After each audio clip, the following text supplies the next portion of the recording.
Amigo, os efeitos sonoros de One Piece são Peppa. Aqui é beta, hein? Passar mais confiança e autoridade com shorts acima do joelho. Vai tomar no cu! Exatamente, meu amigo. Pelo menos é isso que algumas pessoas e um animador que trabalhou em One Piece estão dizendo. Que os efeitos sonoros de One Piece são ultrapassados e toscos. Parece que os caras não assistiram o anime. Até porque esses efeitos já fazem parte do que é o anime.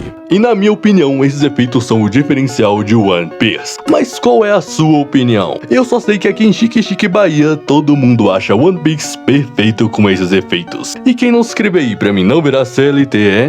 LGBT!